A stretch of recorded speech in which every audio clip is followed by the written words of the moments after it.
성도 여러분 안녕하십니까? 비고도 제자사역 주님 성소로 예수님을 만나러 간 사람들의 이야기 오늘 38번째 시간을 맞이했습니다. 오랜 시간 동안 성소에 관련된 이야기, 그래서 예수님을 좀 더 가까이 찾아갈 수 있는, 우리의 구원의 주를 좀 더 가까이 가서 대면할 수 있는 복된 시간들을 오랜 시간 가졌습니다. 이제 거의 시간들을 맞춰갈 때가 된 것 같습니다. 이번에 이제 이 절기에 관한 7대 절기를 말씀드리고, 이 모든 성소 제도를 통해 드러나 있는 그리스도 예수의 그 모든 사역의 완성을 보면서 이제 이 약 한 40번에 걸친 성소의 이야기를 이제 마감하려고 합니다. 오늘은 그 38번째 시간으로 아직도 속죄일에 관한 이야기를 오늘 하루 더 봐야 되죠. 속죄일에 숨겨진 구원의 이야기, 희년의 나팔을 분다고 하는 이 제목으로 여러분과 같이 말씀을 드리려고 합니다. 속죄일은 희년의 나팔을 부는 날이었습니다. 그러면 원래 희년이라고 하는 것은 50년에 한 번씩 오는 것인데, 50년에 한 번쯤 오는 그 희년이 속죄일에 그 희년이 시작을 알리는 날이 된다고 하는 것을 여러분들에게 말씀드리는 거죠. 그렇게 되면 희년이라고 하는 한 타이틀을 별도로 절기와 마찬가지로 함께 다뤄야 되지만, 이 시간에는 그렇게 하지 않으려고요. 왜냐하면 희년이 시작되는 나팔을 속죄일에 불기 때문에 이 희년조차도 왜 속죄일에 희년을 나팔을 불어야 되는가 하는 이 의미가, 그 희년의 의미를 더 이렇게 말하자면 잘 만들어주기 때문에, 이해할 수 있게 해주기 때문에 아직 이 절기의 6번째 절기 속에 들어있는 속죄일과 희년의 나팔을 함께 보는 시간을 가지려고 합니다. 계속해서 저는 이 절기를 바라보는 동안에는 여러분들에게 골로새서에 나와 있는 이 말씀을 지속적으로 드렸어요. 여기 절기에 관한 모든 것들은 여기 주님께서 장래일의 그림자인데 몸은 그리스도의 것이다. 그랬기 때문에 장래일의 그림자라고 하는 것은 미리 보여준 것이다, 이런 뜻이죠. 그래서 예수님, 이 절기의 완성이신 예수님을 바라볼 때 절기라고 하는 그 장래의 그런 그 일 가운데는 오로지 예수님을 향해 가고 있는데, 그런 그 구속의 매우 중요한 이치를 따지려면은 반드시 세 가지를 근거로 다뤄야 된다. 이게 구원 이야기예요.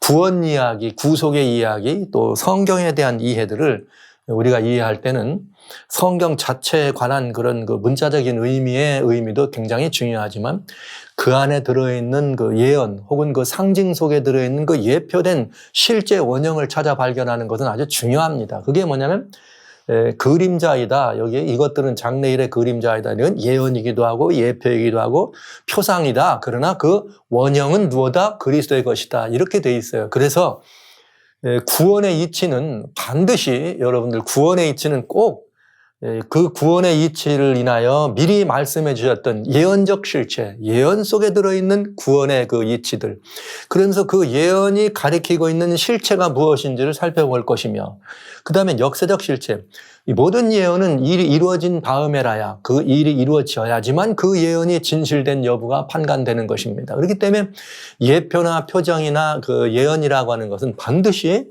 역사적으로 그것이 성취되었다고 하는 역사적 실체를 살펴야 된다는 거죠. 근데 예언 속에서나 이런 예표, 예언, 상징 혹은 이것들이 그 실체라는 것은 예수님이니까 그 속에서 예수님을 발견하는 것처럼 역사적으로도 실제로 그 예언을 예수님이 성취하셨는가를 봐야 된다는 거죠. 네. 그러나 더 중요한 것은 이런 것들의 실체가 예수님이라면 그 구원의 실체가 예수님이신데, 그 예수님은 우리들이 어떻게 할 때 이 구원의 이런 모든 것들이 완성되느냐? 결국은 성도들을 통해서, 여러분과 저를 통해서, 우리의 삶을 통해서, 우리의 생애를 통해서 실제적으로 경험되어야 될 때 그 예수님은 더 완벽하게 드러나신다.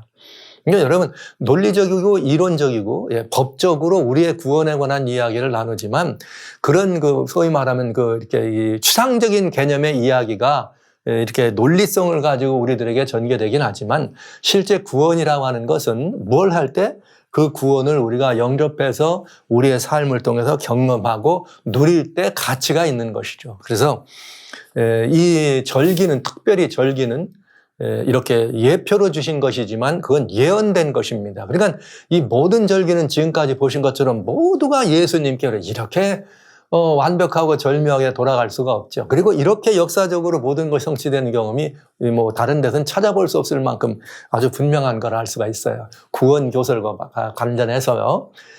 그 이야기를 우리는 지금 계속해서 살펴보는 것입니다. 그런데 그 이야기를 보는 과정에 우리는 뭘 보고 있는가? 이렇게 속죄일이라고 하는 여섯 번째 이스라엘의 7대 절기 가운데 여섯 번째 속죄일이라고 하는 절기를 보는데 그 속죄일 속에 들어있는 아주 아름답고 오묘한 그리스도를 찾는 일에 여섯 가지를 또 보았습니다. 제물 가운데 염소와 두 염소 속에 하나는 여호와를 위한 염소, 예수님이었다. 그 다음에 대제사장은 예수님의 예표였다. 또 회중을 위해서 먼저 이렇게 이 속죄제를 드리고 피를 가지고 들어가 지성소나 회막과 단을 정결하게 한다. 그래서 이제 여기 피를 가지고 들어가는 의미가 무엇인가 이런 걸 보았어요. 왜 정결해야 되는가? 정결한 이유는 더럽혀졌기 때문에 정결한다. 더럽혀진 것은 피를 가지고 들어갔기 때문에 더럽혀졌느냐? 아니다.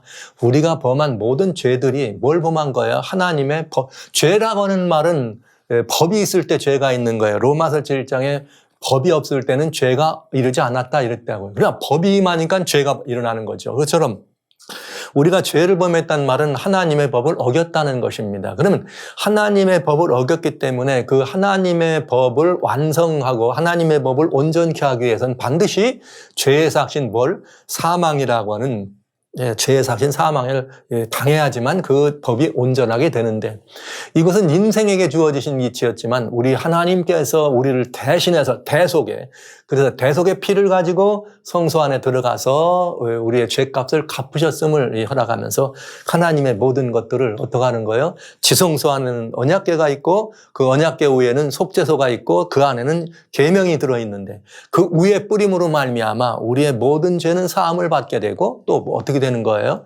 하나님의 법은 온전하게 되는 이것이 속죄일의 이 정결에 관한 그래서 구원의 이치가 완성되는 그리고 이제는 죄를 이 땅에 들여놨던 죄를 이 피조세계에 들여놨던 사단에게 이 모든 죄를 어떻게 한 거예요? 죄값을 갚았으니까 사망이라는 죄값을 갚았으니까 이제는 죄는 힘을 잃었어요. 죄는 그 모든 권세를 잃었어요. 그러니까 이 죄를 어떻게 한 거예요? 원래 죄의 주인 되는 사단에게 보내는 거죠. 그 보내는 것이 누구라? 아사셀이라고 하는 이 사단을 예표하는 그 사단에게 보내기 위해서 염소에게다 그 죄를 다 실어서 보내는 일을 보았다.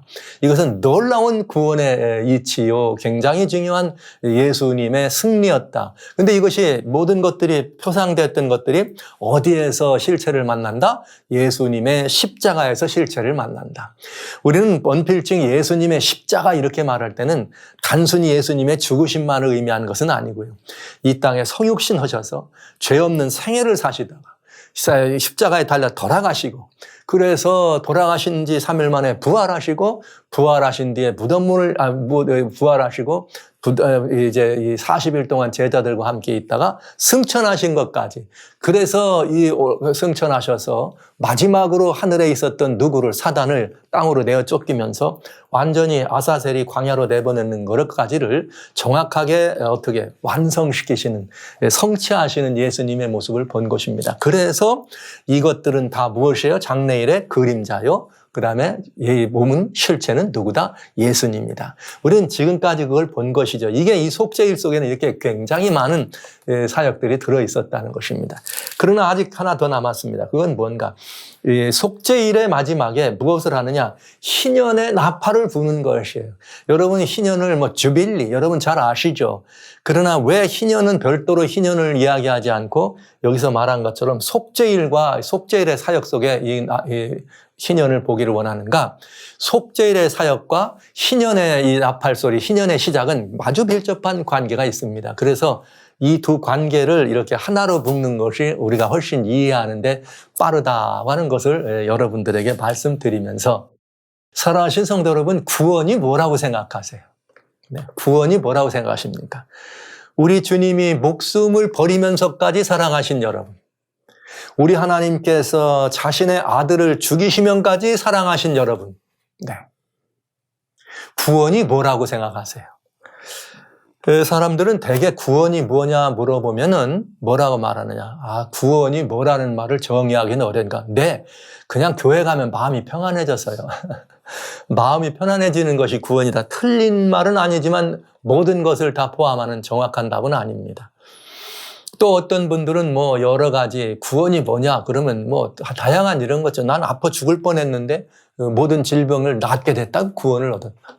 난 몹시 가난해가지고 먹을 것도 없어서 정말 몹시 가난했는데 정말 이렇게 이 은혜를 많이 입어서 지금은 이렇게 이 배를 두드리며 살 수 있도록 가난을 벗어났다. 이런 게 다 구원의 이치. 구원이라니까 구원의 원래 구원의 의미보다는 그 구원이 내게 가져다 둔 결과를 가지고 우리는 구원이다. 이렇게 말하는 경향이 있는 듯 합니다. 여러분의 구원은 무엇이에요? 여러분의 구원은. 우리는 구원에 대한 나름대로의 개념을 다 완전히 가지고 있어야 됩니다. 그런데 이런 구원에 대한 개념이 이렇게 이 성경적 구원에 대한 개념으로 우리가 이해되지 않았기 때문에 오늘날은 다원론적 구원관이라고 하는 그저 믿기만 하면 구원이 있다 이렇게 말하면서 어디든지 다 믿기만 하면 구원을 주는 것으로 이해하고 해석을 합니다. 그런 이 문제들에 대해서는 굉장히 어려움이 있죠. 그건 왜 그런가? 이 교회 안에 오늘날 우리들이 굉장히 중요하게 살펴야 될 두 가지 이야기가 있습니다. 그건 뭐냐? 두 가지 이야기가 아니라 두 가지 구원론과 관계되는 사상인데 하나는 뭐냐? 휴머니즘이에요. 휴머니즘 멋들어지죠. 박해, 사랑해야 된다. 사랑해야 된다. 이건 휴머니즘이라고 얘기해요. 사람은 사랑해야 된다. 그가 어떠함에도 불구하고 사랑해야 된다. 틀린 말은 아닙니다. 그러나 그것이 정확한 답은 아닙니다. 왜냐? 그 휴머니즘, 소위 휴메니즘 가지고는 그런 사랑을, 휴머니즘적 사랑을 가지고 그래서 있는 그대로 봐주세요. 그거 틀린 거 아니에요? 다른 거지. 이런 표현을 하거든요. 이런 휴머니즘적인 사랑은 우리에게 뭘 가져다 주지 못하는가? 참된 구원을 가져다 주지 못한다는 것이죠. 왜 그런가? 그 휴머니즘이 얘기하고 있는 구원이 그거예요. 마음의 평화를 얻고 아니면 뭐 어디 눌린 것에서 놓여진 이런 모든 이런 것들만을 의미할 때 우리는 그걸 구원이라고 이해하는 그 통념 속에서 휴머니즘 하면 굉장히 아름다운 것, 멋들어 보이잖아요. 그분 아주 그냥 멋있어. 다 휴머니즘들. 실제 교회는 휴머니즘을 가르치지 않아요. 교회는 소위 말하는 기독도죠. 크리스체너티라고 하는데 기독도, 그리스도인 정신은 휴머니즘하고는 좀 다릅니다. 왜 그런가? 휴머니즘은 그 사랑을 이야기할 때 거기에 뭘 다루지 않는가? 죄를 다루지 못합니다. 그리고 그 휴머니즘의 사랑에는 뭐가 없느냐? 보혈, 피가 없다 이 말이죠. 그래서 이거는 휴머니즘적 정의를 가지고 인문학적인 구원의 의미는 전혀 실제 이 성경이 말하는 구원의 의미와는 다르다는 것입니다. 실제 구원은 반드시 소위 말하면 사랑이라고 하는 것의 열매로 됐던 구원인데 성경적 사랑은 거저 주고 거저 얻는 것이 아니에요. 이건 대단히 큰 오해입니다. 막 거저 주는 것 같고 막 그냥 조건 없는 이런 사랑, 그건 오해예요. 그건 무슨 뜻인가? 성경이 말하는 사랑, 하나님이 주신 은혜, 하나님이 주신 구원은 조건 없고 거저 얻은 것이 아니에요. 무엇을 대가로 얻었느냐? 하나님의 보혈, 하나님의 피를 대가로 얻은 게 구원이에요.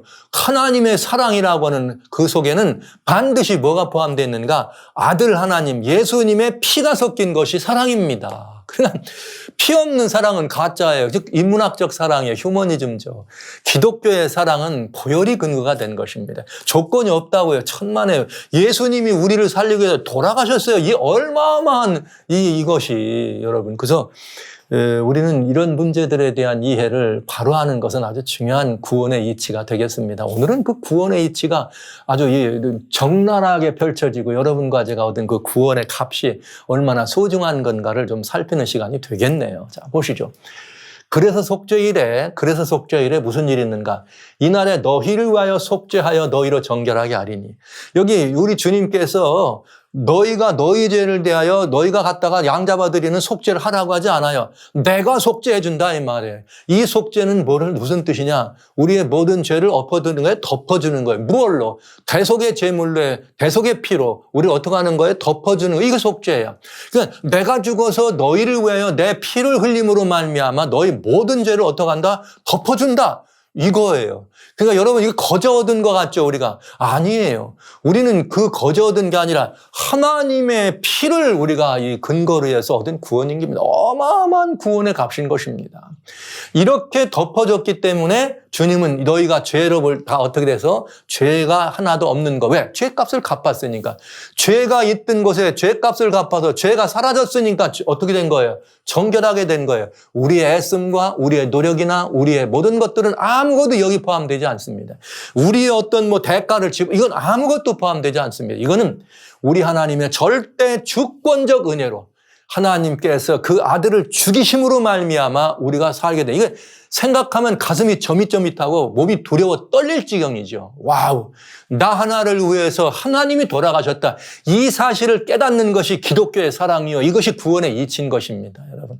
이게서 우리가 얻은 구원이 그냥 거저 얻으니까 값싸서 거저 주신 것이 아니라 우리들에게는 이 값을 환산할 수 없는 무한한 가치이기 때문에 주님이 그저 우리를 거저 주신 것입니다. 이 사실을 깨닫는 것은 아주 중요하죠. 그러니까 구원의 의미는 단순히 우리가 어디 갔더니 마음이 평안함은 그거는 죄사함을 받았더니 죄로부터 벗어나니까 죄인은 늘 도망가고 쫓겨야 되잖아요. 그걸 알아니까 오는 평안일 뿐인 것입니다. 그래서 굉장히 중요한 것이죠. 이것이 언제 예표되어 있다? 속죄일에 예표되어 있었다. 절정입니다. 우리는 아무런 이 노력이나 공로 없이 오로지 하나님의 절대 주권적 은혜로 말미암아 우리가 죄 사함을 받고 용서받는 것이에요. 정결하게 되는 것. 그런데 이것이 속죄일입니다. 이것이 언제 이루어졌느냐? 십자가에서 아들 예수님이 십자가에 올려졌다. 내가 인자가 들려야 하리. 들린다는 말이 얼터라고 하잖아요. 이게 우리가 소위 말하는 성서에서 말하는 번제단 할 때 그 단의 의미가 바로 이 얼터예요. 이게 단 올려졌다는 뜻. 거기서 예수님이 십자가에 달리시면서 하신 말씀이 온 우주에 있는 죄를 향하여 말씀하시기를 아버지여 저들을 용서해 주십시오. 이는 저들의 하는 바를 알지 못합니다. 이 말은 아버지여 이 모든 죄를 어떻게 하세요? 다 용서해 주세요. 왜냐? 죄가 값습니다. 할렐루야. 와우. 놀라운 이야기죠. 그래서 여기서 우주적인 모든 죄값을 우주에 있는 말은 우주라 그랬지만 하늘에서 죄가 시작됐다 그랬어요. 그러니까 이 땅과 이 모든 죄의 삭신 사망을 주님이 여기서 갚으시는 거예요. 아버지 내가 갚습니다. 저들은 이제 뭘 자격이 있습니다. 용서받을 자격이 있습니다. 그리고 저들이 한 것이 아니잖아요. 죄가 저들의 게 아니잖아요. 누구 거예요? 사단. 예수님이 그런 거예요. 자기 하는 것을 알지 못한다는 말은 저 사람들이 지금 나를 못 박죠. 아버지 아시잖아요. 저 사람들이 뭘 몰라서 그러는 걸. 그게 누구 건 줄을 사단의 것인지를. 그래서 이건 죄를 누구한테 얹는 거예요? 이건 다 사단의 이런 원인이라는 것을 선언하시면서 모든 죄값을 갚는 그리고 죄를 사하는 용서를 선언하신 것입니다. 어디서요? 십자가에서. 그 결과 우리는 어떻게 된 거예요? 이제는 누구든지 그리스도 예수 안에 있는 사람, 즉 예수님의 뭐 안에 있는 사람? 보혈 안에 있는 사람, 즉 보혈 안에 있다는 말은 보혈로 덮임받았다. 아까 구속했다고 할 때 이게 뭐라고 해요? 카파르라는 게 뭐냐? 죄를 덮어줬다 이 말이에요. 그러니까 예수님의 보혈 안에서 죄로 덮여진 사람, 이 말하면 카파르, 보혈 안에 덮여 있는 사람은 다시는 결코 정죄함이 없죠. 정죄란 말은 죄의 삭신 사망이 너는 죽었어. 이런 정죄가 없단 말이죠. 그게 무슨 말이에요? 죄값을 갚았으니까 죄로부터 해방됐다는 뜻이죠. 그러니까 그는 뭘 입은 거와 마찬가지예요. 정결함을 입은 거죠. 정결하니까 뭐가 없어요? 정죄가 없는 거죠. 그러니까 사실은 뭐 한 거예요? 깨끗하게 돼서 용서가 완결됐다고 하는 이 표현이 언어적으로 같은 표현이 아니에요. 의미적으로 같다 이 말입니다. 그래서 여기 이렇게 완전히 예수 안에서는 다시는 절대로 정죄함이 없는 놀라운 은혜가 우리들에게 주어지는 뭐가? 선언이 어디서? 십자가에서 이루어진 것입니다. 할렐루야. 네, 이것이 오늘 제가 여러분과 함께 나눠야 될 속죄일과 희년과의 관계인 것이죠. 예. 속죄일과 희년과의 관계. 그것이 십자가에서 완성됐습니다. 그런데 속죄일에서 실제 그 일이 이루어졌다 이거죠. 자, 먼저 그럼 이제 속죄일과 희년의 관계를 한번 보시겠습니다. 레위기 25장 1절로 7절에는 안식년에 관한 이야기가 들어있어요. 안식년. 그러면서 너는 8절에부터는 7 안식년을 계수할지니 이는 7년이 7번인즉 즉 77이 49년이다. 그러면 너는 49년이 맞춰지고 50년이 될 때 7월 10일 49년이 맞춰지는 7월 10일 속죄일에 너는 나팔 소리를 내서 전국에서 나팔을 크게 불어라. 왜냐? 이제는 제 50년을 거룩하게 하여 전국 거민에게 자유를 공포하라. 여러분, 제가 나팔절을 여러분과 같이 공부할 때 절기가 시간 속의 연속이 아니고 두 개의 매우 중요한 구속의 사건이 이렇게 예표된 것이라는 말씀을 드렸죠. 그때 이 시간에 이스라엘에는 두 가지 시간의 시작이 있는데 하나는 유월절이다. 유월절은 구원받은 것을 의미하는 의미예요. 이건 말하면 종교적 의미. 이스라엘이라고 하는 구원받은 사람들에 한해서. 그러나 원래 이 7월 달은 밀력이에요. 원래 일반적으로 한 해가 시작하는 설날은 언제냐? 7월 달이에요. 그러니까 두 번의 시작이라는 말씀이 맞죠. 종교적으로는 1월이라고 하는 여기에 1월이라고 하는 달이 시작이지만 실제 밀력 보통 우리가 쓰는 일반적인 우리의 달력으로는 7월이 설이다 이 말이에요. 그런데 여기 보세요. 그러니까 1월을 종교적인 의미로 내 개인의 구원을 얘기할 때는 6월절을 해 시작으로 얘기해서 1월로 잡았고 이번에는 뭐예요? 여기 속죄일이라고 하는 말은 뭐냐 하면은 모든 죄를 다 용서하는 모든 죄가 깨끗하게 끝나는 것을 기념한 것이죠. 그 달이 무슨 달이에요? 또 다른 해. 밀력으로 우리 모든 사람들이 종교적이고 신앙적인 게 아니라 그냥 일상 그래서 유대 탈무드에는 이 7월이 뭐냐면 창조가 시작된 것을 7월이라 이렇게 보는 거죠. 그러니까 모든 것의 시작을 해의 시작을 말할 때는 7월. 그냥 이게 두 가지가 절묘하게 두 시작이라는 말씀이 맞게 들어가는 거죠. 그런데 50년째는 어떡하라? 전국 거민에게 자유를 공포하라. 자유를 공포하고 50년에는 너희의 무엇이니? 희년이니. 너희는 심는 것도 하지 말고 놔둬라. 땅도 뭐 하는 거야? 쉬는 거야. 그리고 희년이니 너희에게 거룩하다. 그래서 희년을 아주 그냥 굉장히 중요한 이것으로 구분하는 것을 보게 됩니다. 그래서 이 출애굽 25장 8절부터는 희년에 관한 얘기가 주르륵 이렇게 나와 있어요. 나와 있는데 나와 있는 이 모든 희년에 관한 얘기를 약 55절까지 다 읽기가 많아서 제가 그냥 여러분들에게 희년에 관한 레위기 25장에 들어있는 말씀을 간략하게 설명을 좀 먼저 드리겠습니다. 희년이란 말은 이제 그 50년째라고 하니까 해제도예요. 해제도. 그런데 희년을 이해하려면 7 안식년이라 그랬으니까 안식년도 알아야 될 거 아니에요. 근데 성경에는 이 제7이라고 하는 숫자가 굉장히 중요해요. 엿새일하고 하루는 쉬어라. 제7일은 안식일이다. 이러면서 안식일까지가 한 세트죠. 뭐예요? 한 주의 세트. 그런가 하면은 주님은 또 뭐라고 하셨느냐. 6년 동안을 경작하면 1년은 쉬어라. 그래서 이게 도합 7년입니다. 이렇게 해서 한 세트예요. 그래서 제7년을 안식년. 토지는 6년을 경작하고 7년 때는 쉬어라 이거예요. 심지 말아라 이거예요. 자연적으로 난 것을 그냥 두라는 것입니다. 그래서 요즘 일반적으로 농법 가운데는 이 안식년 농법을 지금 그냥 따르는 사람들도 있어요, 실제로. 그런데 이 안식년은 원래 시작을 할 때 언제 했느냐 하는 거를 이렇게 성경을 잘 기록을 보다 보면은 이스라엘 사람들이 어디에 들어가는가 하면 요단강에 건너서 가나안 땅 첫 성에 들어갑니다. 근데 요단강에 건너서 가나안 땅 첫 성에 들어갈 때까지는 뭘 먹었느냐? 뭘 먹었느냐면 그 사람들이 만나를 먹었어요. 만나를.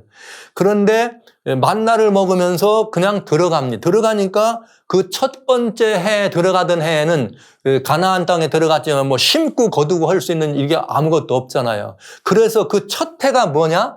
있는 그 땅에서 난 것을 그대로 먹는 해였습니다. 그래서 요단강을 건넌 첫 해가 안식년이 되는 거예요. 그럼 이때로부터 이제는 이 해 이렇게 이 안식년을 세우는 거니까 7년씩을 안식년을 이렇게 계산하도록 돼 있습니다. 그래서 여호수아 5장에 보면은 이 사람들이 만나가 언제까지 나왔느냐면 그 땅에서 나온 곡식을 첫 그 열매들을 먹을 때에 뭐 했느냐? 만나가 그쳤다. 근데 그 사람들이 지금 유대인들이 그 열매를 거두기 위해서 뭐 심고 파종한 게 있어요, 없어요? 없잖아요. 왜? 그냥 만나 먹고 왔으니까. 근데 그 해 그것을 먹으면서 만나가 그쳐. 그래서 그 해가 무슨 해냐? 안식년이라 이 말이에요.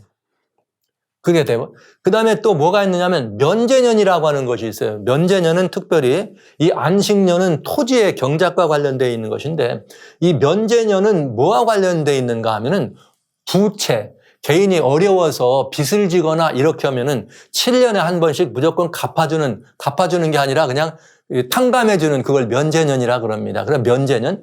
그런데 거기에는 이건 신명기 15장에 나오는 이야기인데 또 뭐가 있느냐면 히브리 사람들을 이렇게 이 돈으로, 그러니까 약간은 좀 차이가 있는데 빚을 지는 거지. 그럼 돈을 빌리니까 돈을 빌린 대신 뭘 하는 거예요? 그 집에 종처럼 들어가서 그 집 사람하고 이렇게 섬길 경우는 7년 끝에 부채를 갚아주는 것이 되니까 당연히 뭐가 되는 거예요? 빚을 진 것이니까 종도 그냥 풀려나는 거죠. 그래서 종도 보내줘라 이 말이에요. 간다면 이게 이제 면제년입니다. 근데 안식년은 토지에 관련된 것으로 이렇게 이 성경에 정확히 묘사되어 있고 면제년에는 매 7년 끝이다 이렇게 됐으니까 이것도 역시 안식년으로 이해해야 되지만 그냥 성경은 면제년으로 되어 있는 것을 우리가 볼 수가 있다. 그러면 이렇게 해서 이제 그 안식년 제 7년마다 한 번씩 오는 그런 안식년 제도가 있다는 것이에요.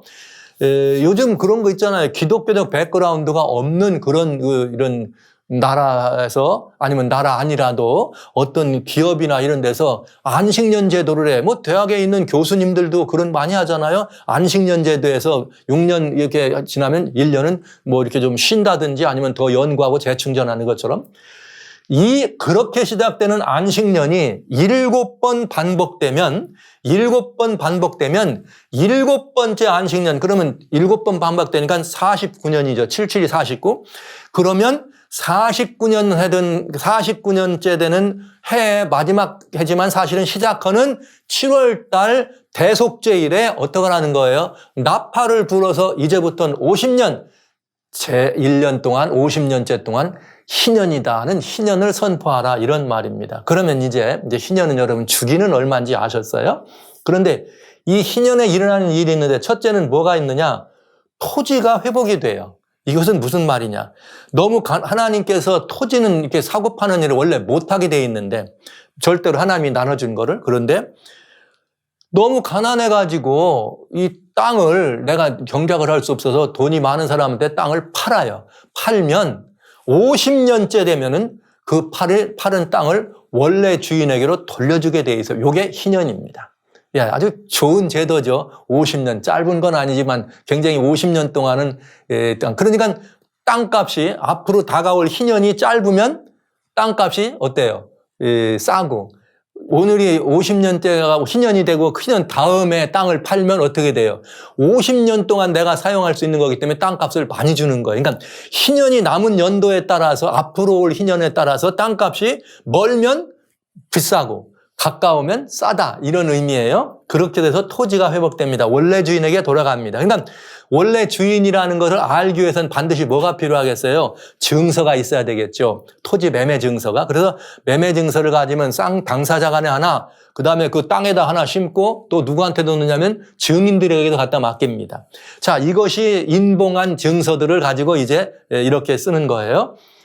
그런데 이 토지는 무엇도 이렇게 할 수 있느냐? 물러줄 수가 있어. 50년 지나는데 동안에 제 친척이, 가장 가까운 친척이 돈이 좀 많아가지고 야, 그거 팔면 되겠니? 그러면 자기가 돈을 가지고 가서 그 친척을 대신해서 이 땅값 그거를 갚아주고 토지를 물러줍니다. 이게 바로 지난 시간에 가알이라고 했던 이 땅을 물러주는 룻기 얘기를 한 거예요. 보아스가 이렇게 토지를 물러주는 얘기, 그런 이야기가 바로 토지 물음의 얘기입니다. 그런데 만약에 그렇게 친족 가운데 누가 해줄 수 있고, 그렇지 않다면 당사자가 나중에는 돈을 많이 벌었으면 돈 많이 번 거를 가지고 희년이 오기 전에도 토지는 물을 수가 있습니다. 자, 여하튼 그렇게 해서 희년이 되면은 토지는 원래 주인에게로 돌아간다. 그 다음에 집을 회복하는 이야기가 나오네요. 집은 두 종류가 있어요. 성으로 쌓여 있는 성 안에 있는 집과 성 밖에 있는 집이야. 성 밖에 있는 것들은 땅과 같이 이렇게 이 매매가 가능했기 때문에 이건 돌아갑니다. 그러나 성 안에 있는 집은 희년이 돼도 안 돌아갈 수 있습니다. 그러나 하여튼 이 집의 회복, 이 땅 위에 있는.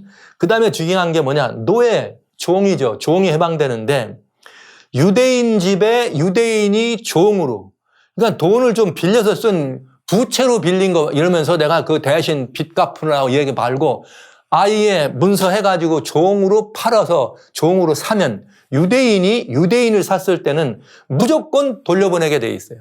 그것도 면전에도 돌려보낼 수 있지만 희년에는 무조건 돌려보낼 수 있습니다. 돌려보내야 합니다. 이것이 유대인.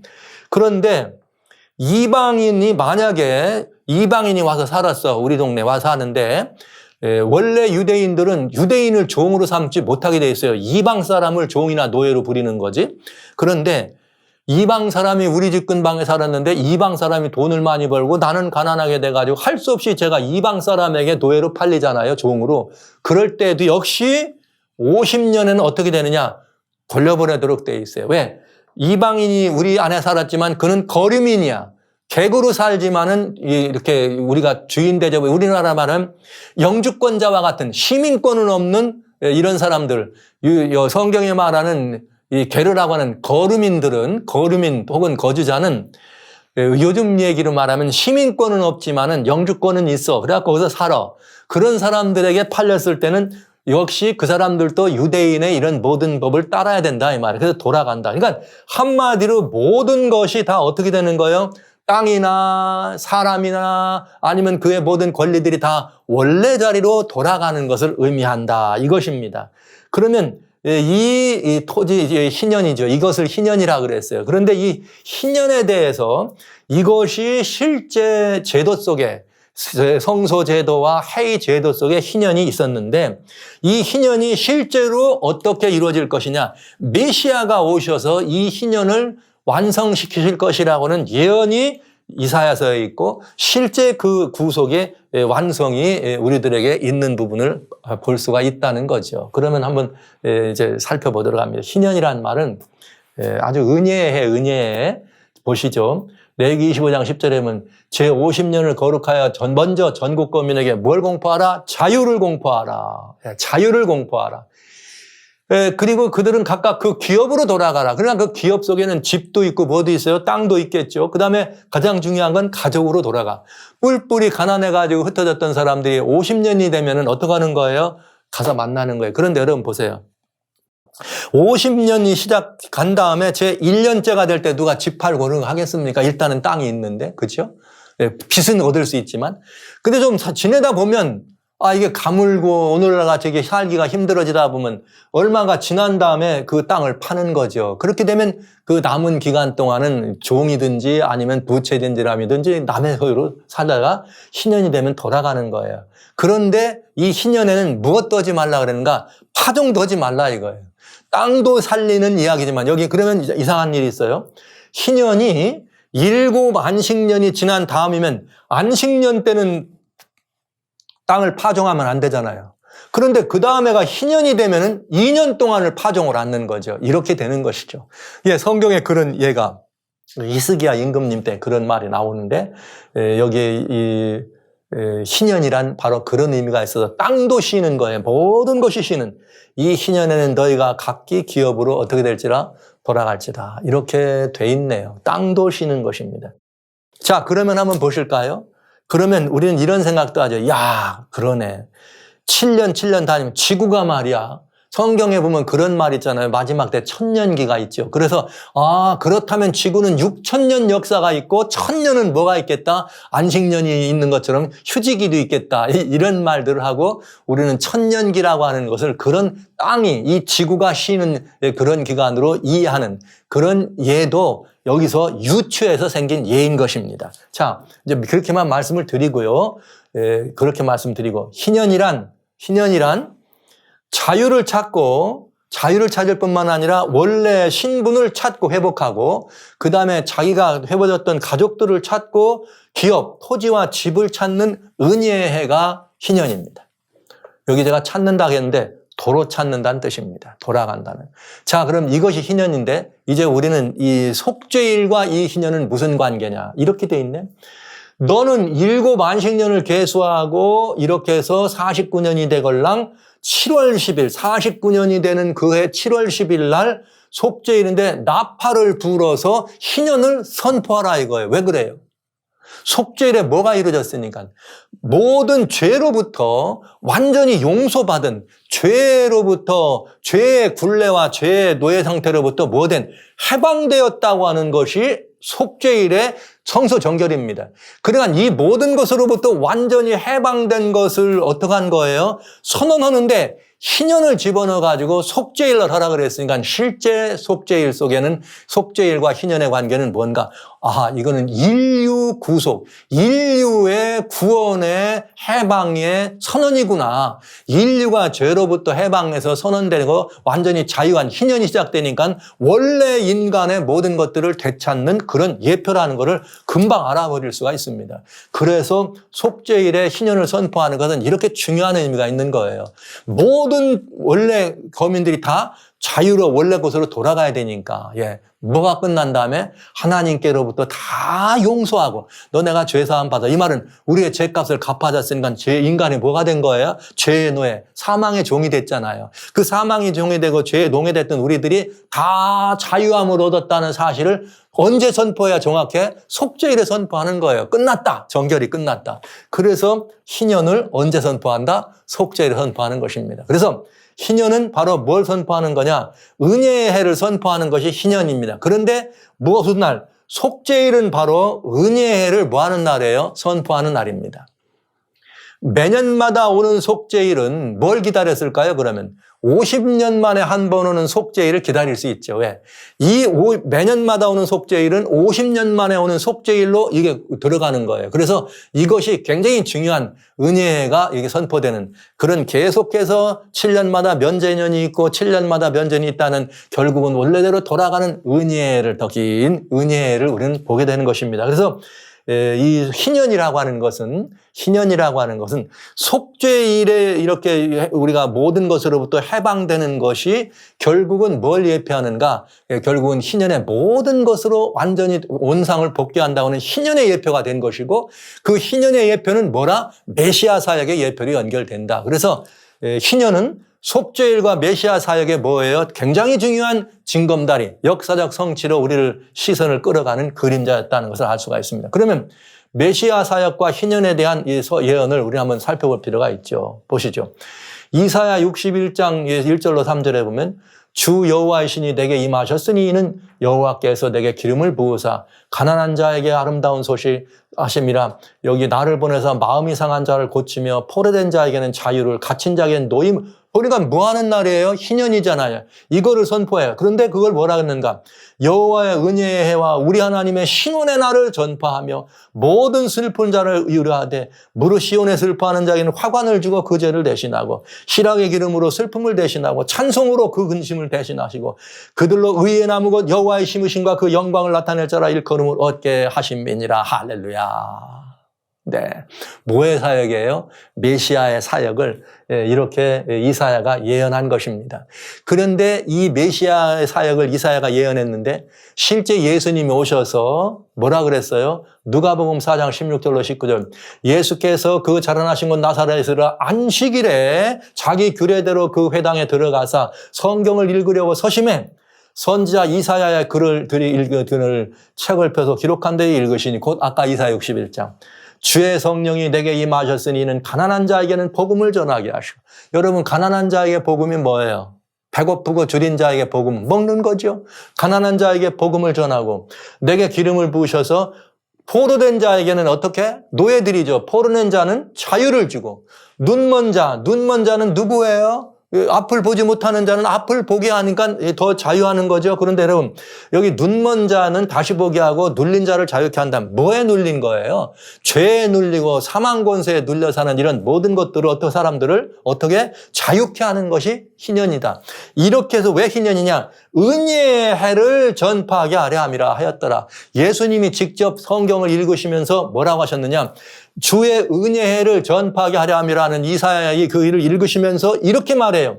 이에 예수께서 저에게 말씀하시되 그 말을 듣는데 회당 사람들이 깜짝 놀라 눈이 둥그러졌지. 이게 무슨 말이야? 그랬더니 예수님이 뭐라고 하시는가?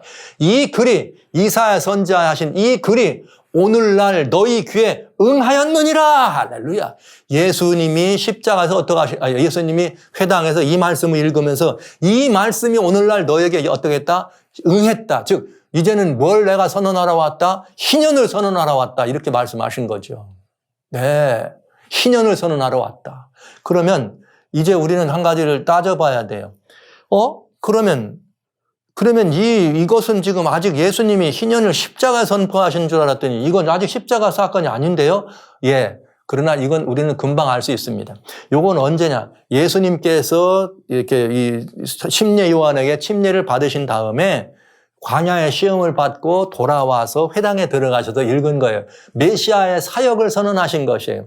메시아 사역을 선언하시는데 침례는 뭘 예표했느냐? 앞으로 돌아가실 예수님, 십자가에서 돌아가실 예수님을 예표한 것입니다. 그러니까 침례를 받고 이거 메시아 사역을 선언했단 말은 십자가에서 이루어질 메시아 사역을 뭐 한 거예요? 미리 선언하신 거예요.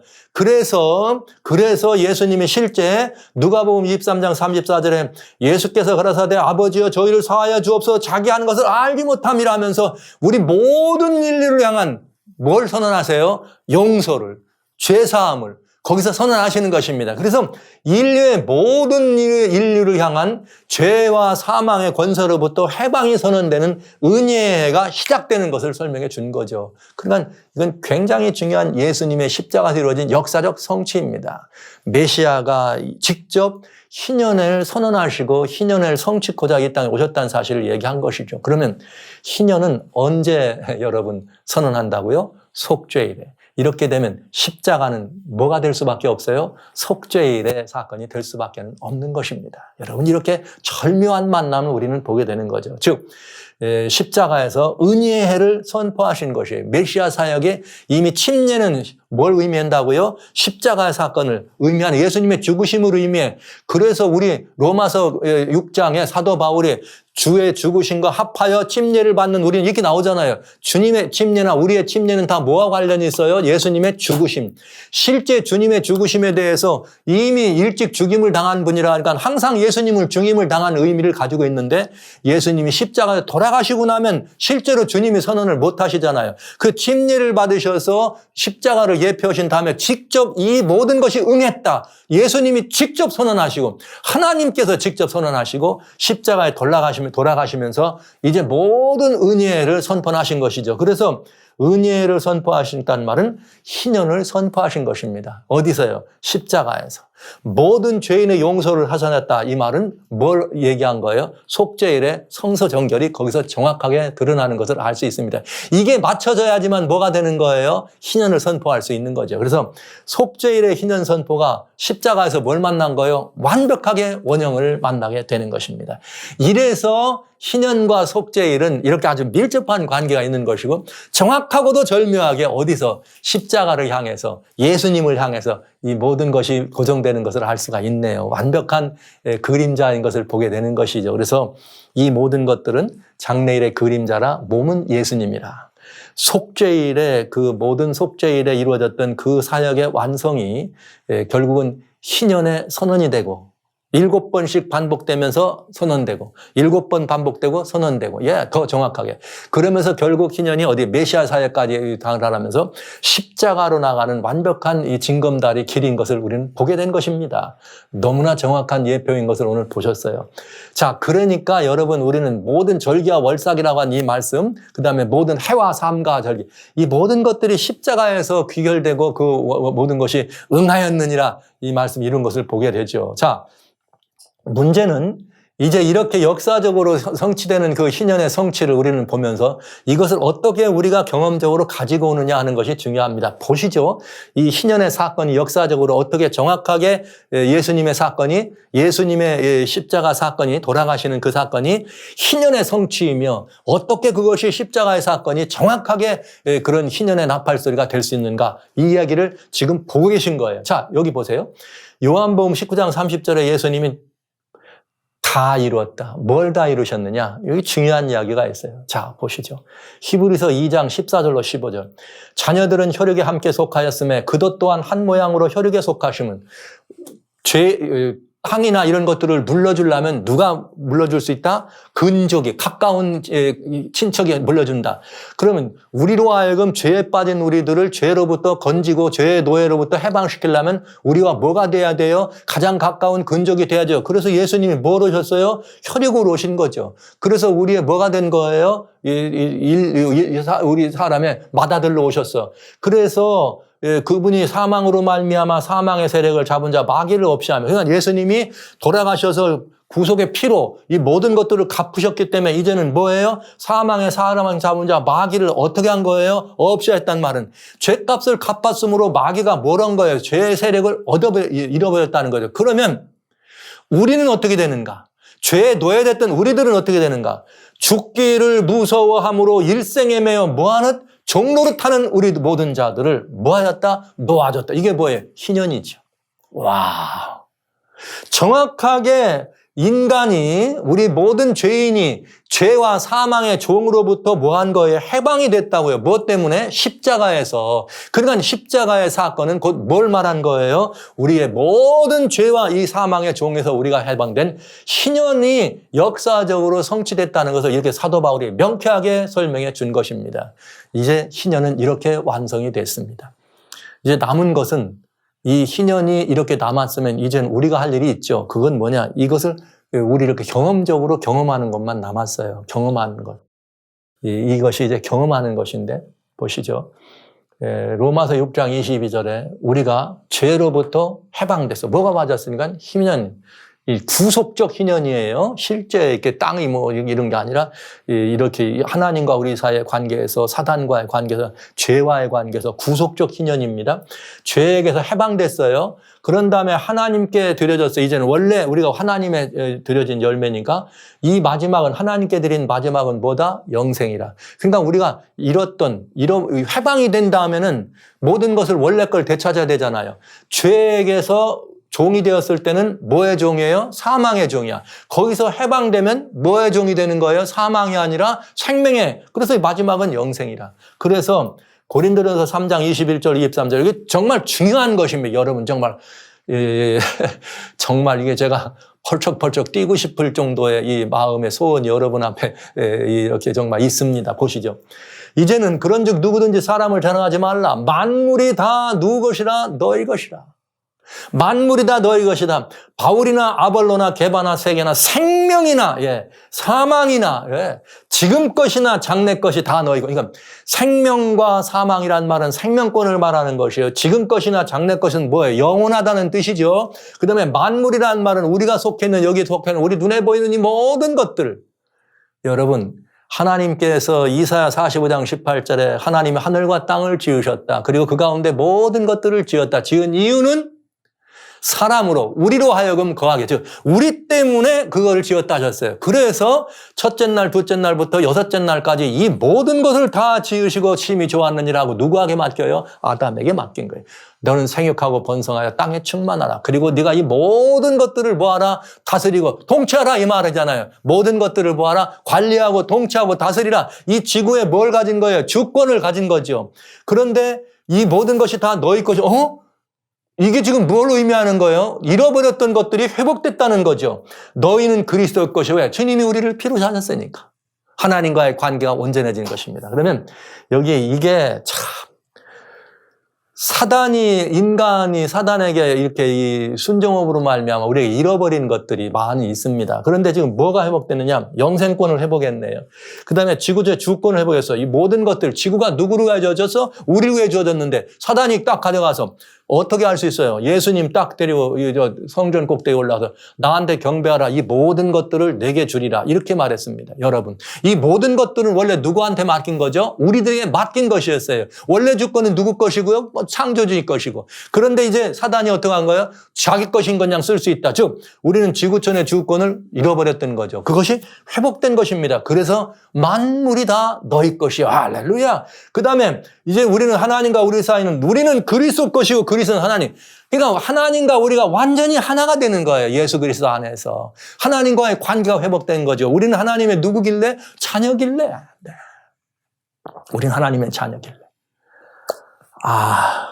성도 여러분, 이게 구원입니다. 이게 우리가 말이죠. 보시죠. 이게 우리들의 구원이에요. 근데 그것만 잃어버렸느냐? 회복됐느냐? 아닙니다. 또 있습니다. 뭐가 회복됐느냐? 보시죠.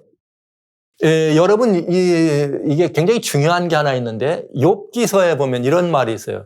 하루는 하나님의 아들들이 여호와 앞에 섰고, 사단도 그들 가운데 있는지라. 하나님의 아들들이 하나님 앞에 섰습니다. 그러면 이게 어디를 말하는 거예요? 하늘 보좌 앞에 하나님의 아들들, 하늘의 우주의 장자들이 모였다. 이 말이 이게 장자들의 총회예요. 그런데 사단이 그들 가운데 왔는지라 하나님이 물어보였어요. 야, 여호와께서 사단한테 너 내가 어디서 왔니? 몰라서 물어본 거 아니에요. 우리 때문에 물어보신 거예요. 이게 사단이라는 걸 보여주려고. 사단이 여호와께 대답하여 가되 땅에 두루돌아 여기저기 다녀왔나이다. 그러면 이 지구, 이 땅은, 이 earth, 우리가 살고 있는 이 플래닛의 주인권을, 장자권으로 누가 대신 간 거예요? 아담이 우리의 장자잖아요. 아담이 가야 될 곳에 누가 간 거예요? 사단이 간 거죠. 인간이 뭘 잃어버렸는가? 이 땅의 장자권을 잃어버린 것입니다. 장자권이라는 말은 땅의 주권을 잃었다는 것이에요. 그런데 이게 그 말 아닙니까? 장자권을 잃었다. 그래서 여기 어떻게 이러느냐? 로마서 6장 16절에 이렇게 돼 있어요. 너희 자신을 종으로 들여 누구에게 순종하든지 그 순종한 자의 종이 되는 줄 모르냐? 혹은 죄의 종으로 사망에 이르고 순종의 종으로 이르는다. 이 말, 너희가 이 말은 다른 말이 아니에요. 아담이 사단에 먹을래? 야, 먹어도 죽지 않아. 결코 죽지 않아. 하나님이 죽는다 했지? 그거 거짓말이야. 그거 먹어도 안 죽어. 이 말을 하는 말을 듣고 아담이 누구 말을 순종해요? 사단의 말을 순종한 거죠. 하나님께. 사단에게 순종하는 순간 죄의 종이 된 거죠. 그 사망에 이르는 노예가 된 거죠. 모든 걸 다 잊어버렸어. 심지어 사단에게 이 모든 지구를 하나님은 뭐라 그랬어요? 이 창세기 1장에 생육번성하여 땅에 충만하라. 내가 이 모든 것들을 다 뭐하라? 다스리라. 온 땅에 충만하고 이 모든 것들을 다스리는 권한을 우리가 가졌는데 이 땅을 다스리는 권한을 누구한테 양보한 거예요? 사단에게 양보하고 찬탈을 당한 거죠. 자, 이게 빼앗긴 장자권입니다. 그런데 여러분, 이게 보시죠. 어떻게 되나. 히브리서 12장입니다. 여기 히브리서 12장 여기 앞에 나오는 20절부터는 구약 백성을 얘기해요.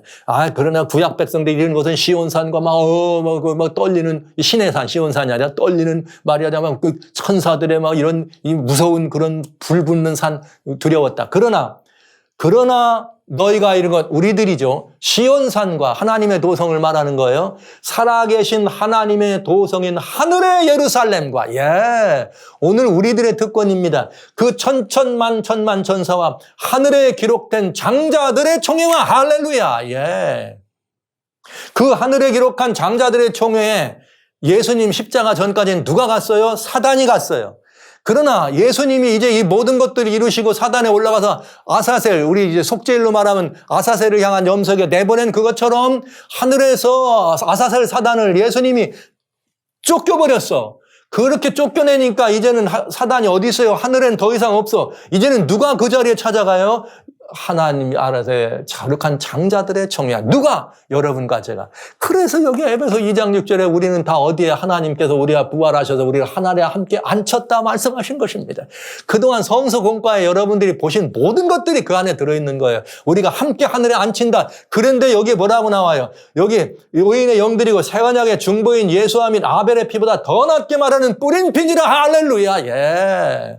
제가 그런 말씀 드렸죠. 성소로 피를 가지고 들어가서 뿌리는 것, 속죄제사 드릴 때 뿌리는 것은 우리의 죄를 옮기는 게 아니라고. 그런 생 거짓말이라고요. 그게 뭐라고요? 성소 앞에, 휘장 앞에 뿌리는 것은 여기 뭐라 그래요? 예수님과 중보 아벨의 피보다 더 낫게 말하는 뿌린 피냐? 아벨의 피는 제단에 뿌려진 피예요. 죄로 말미암아 죽은 피. 그러나 우리는 어디로 뿌려졌어요? 뿌린 피는 성소 안으로 들어가서 휘장 앞에 뿌린 피입니다. 그건 뭘 얘기한다고요? 예수님과 함께 하늘에 앉히는 걸 의미한다. 여기 그렇게 나와 있잖아요. 우리가 일어난 것은 하늘 도성인 예루살렘 천천만만 천사와 기록한 장자들의 총회, 교회와 심판, 만민의 심판이 하나님과 온전케된 의인의 영들과 함께 새 언약의 중보이신 예수님, 네, 그와 함께 더 아벨의 피는 제단에 뿌려진 피지만 더 함께 나가는 뿌린 피다.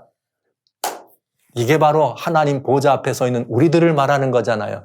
그러니까 이제는 이 장자들의 총에 사단이 거기 가 있는 게 사단이 쫓겨가고 그 자리에 누가 들어갔어요? 아들 예수님의 그 피를 보혈의 공로를 힘입어서 우리가 성막 안으로 성소 안으로 휘장 가운데 난 길이요 이 길은 새롭게 산 길이요 휘장은 제 육체니라. 우리는 그 길을 통해서 어디로 나가는 거예요? 하나님 보좌 앞에 나가는 것입니다. 할렐루야.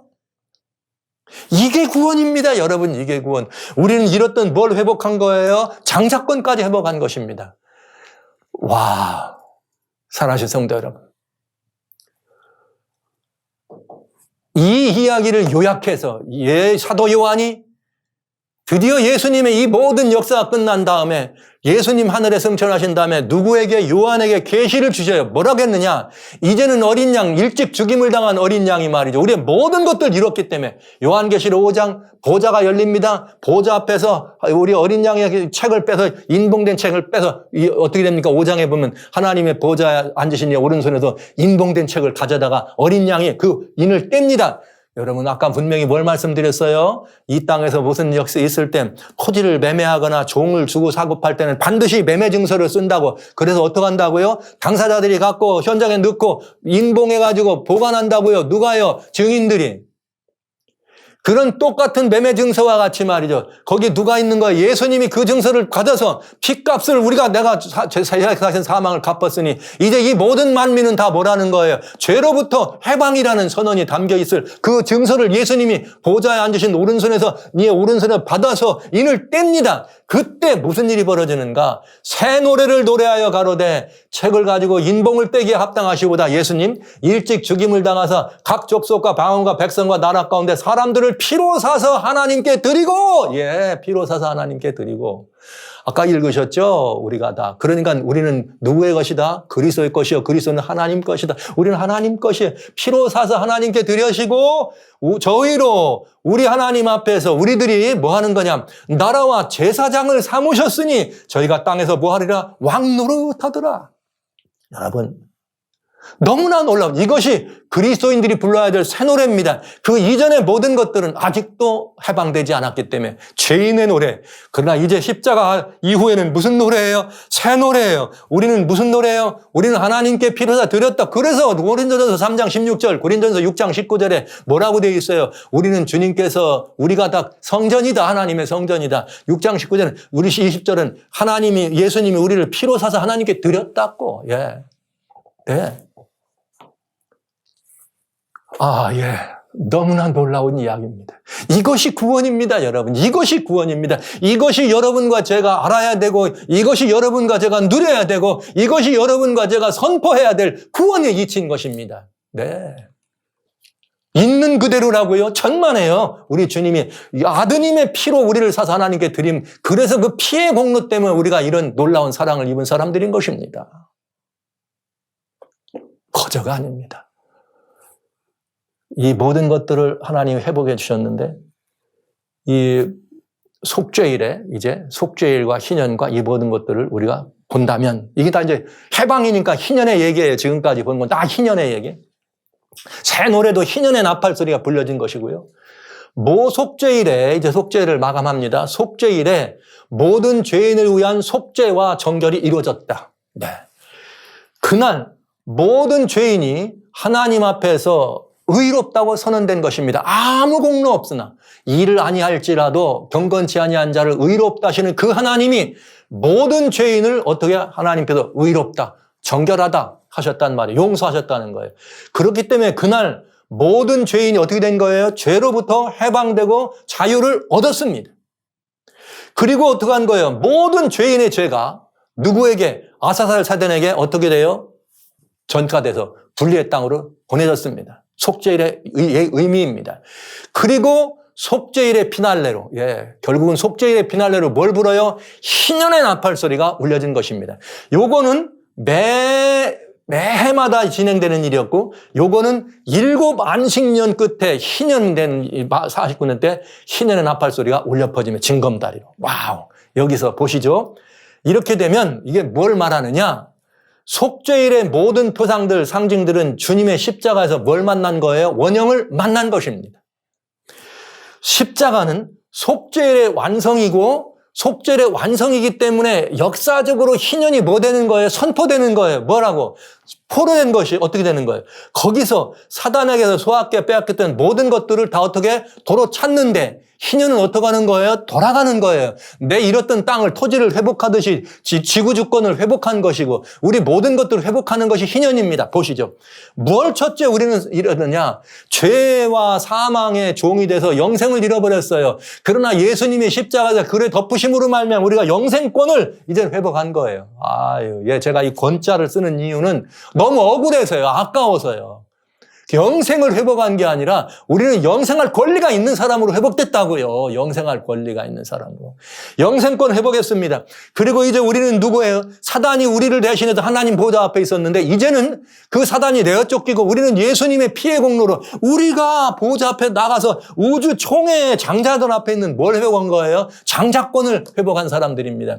우리가 이 지구촌의 장자권을 회복했다면 지구에 뭘 가진 거예요? 장자들에게 주어있는 지구 주권을 가진 거예요. 만물이 너의 것이라 주님 말씀하셨잖아요. 네, 이렇게 이 지구의 모든 주권 거기다가 하나 더 주셨어요.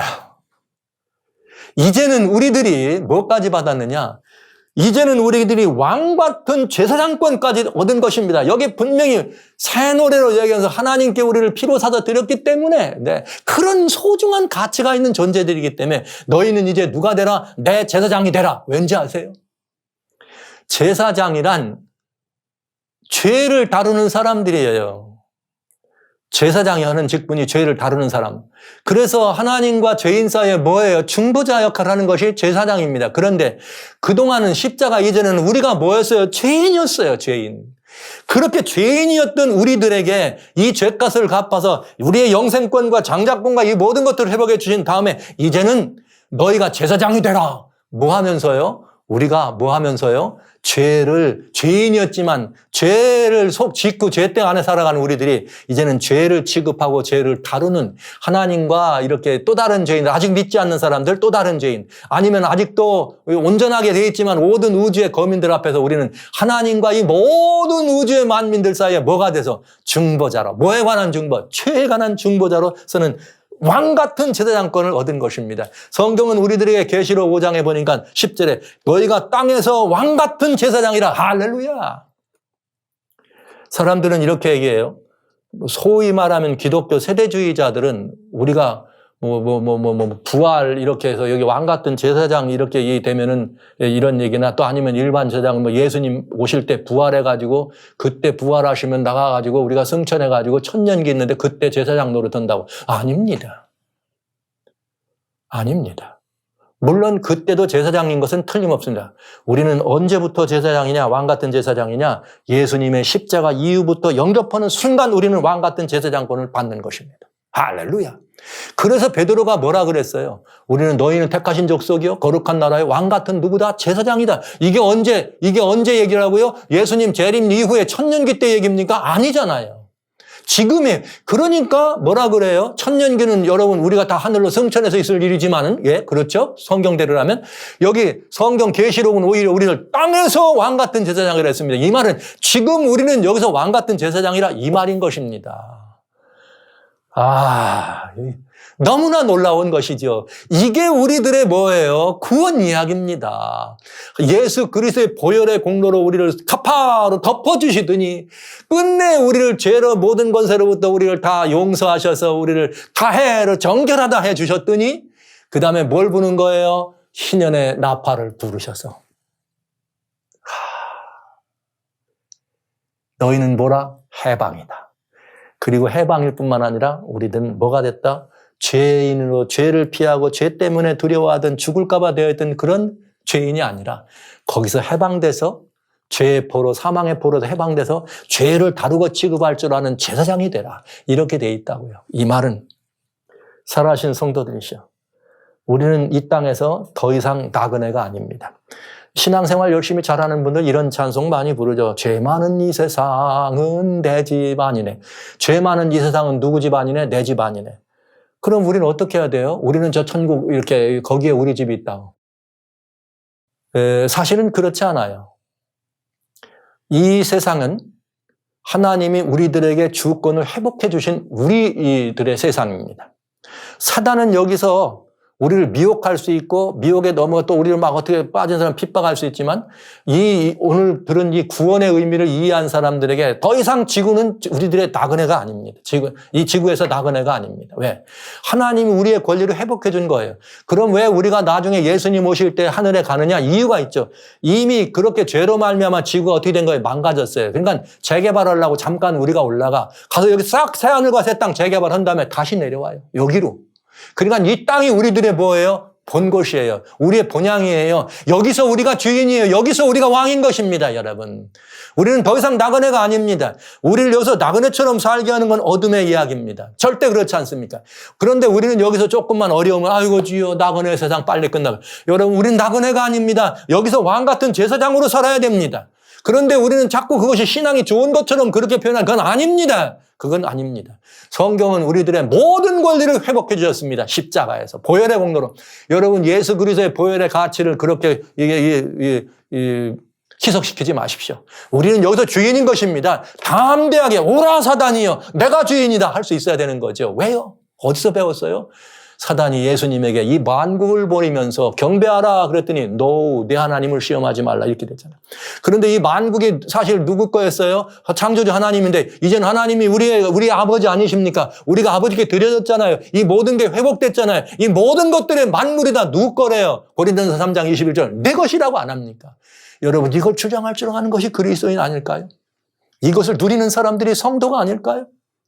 나그네가 아닙니다. 여러분 우리가 이 땅에서 더 이상 나그네가 아닙니다. 우리는 누구인가? 하나님의 자녀입니다. 이 땅에서 왕 같은 하나님의 자녀로서 이 모든 화나되어 천국의 황태라서 이 땅의 모든 것들을 좌지우지해야 하는 것입니다. 그리고 우리는 왕 같은 제사장이 돼서 이제는 죄를 피해 도망다니고 죄를 지을까 봐 어떻게 두려워하는 게 아니라 죄 문제를 완전히 보혈로 씻어서 되는 이것들을 해단하고 치우면서 예수님의 보혈을 나눠주는 놀라운 역사를 섬기고 이루어야 될 매우 중요한 직분을 가진 그리스도인이라는 사실을 잊지 말아 주십시오. 이 땅은 더 이상 사단이 좌지우지할 것이 아닙니다. 우리가 삶의 현장에 살아가면서 어렵다 보니까 그 사실을 망각하고 우리 스스로 사단이 아직도 다 모든 것들을 주장하는 걸로 알고 주권 행사를 하는 걸로 알기 때문에 사단이 그렇게 하는 거예요. 미혹당해서. 아니에요.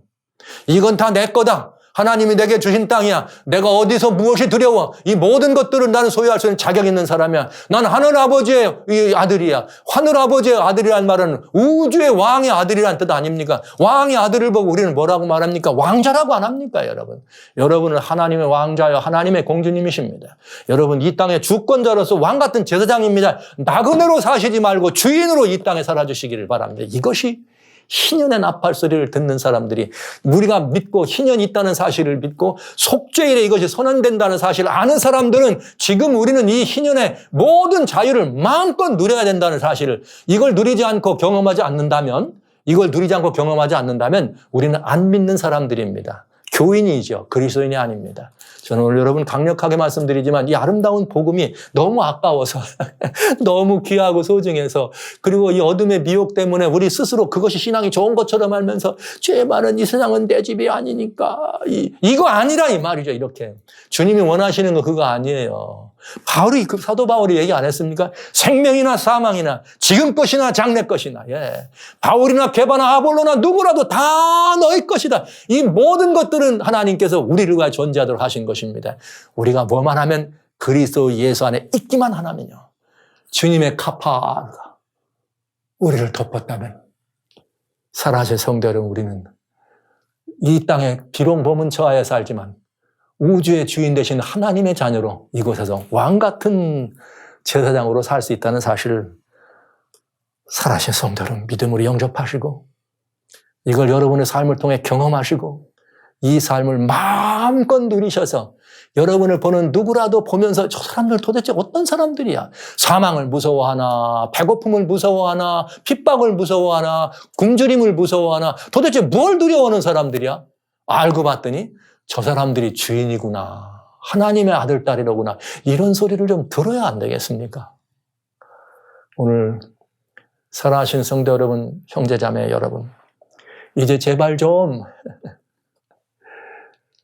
그냥 어떤 교회, 어떤 교단, 어떤 교파, 어떤 가르침 이런 거에 빠지지 마시고 오직 성경, 오직 성경, 오직 예수님 이 아름답고 복된 이 놀라운 희년의 나팔의 주인 되시는 이 예수님이 이미 희년의 나팔을 불었다는 너무나 명백한 성경적 사실들을 여러분 보셨습니다.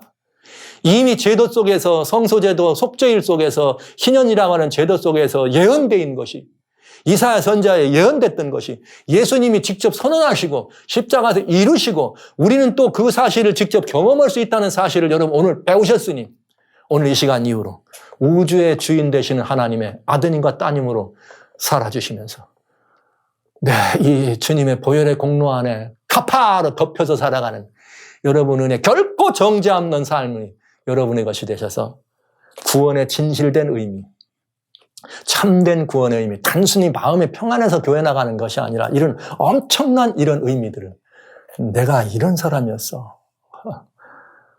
이렇게 깨달으시면서 하나님의 아드님 따님으로 행복한 삶을 살아주시기를 주의 이름으로 축원합니다.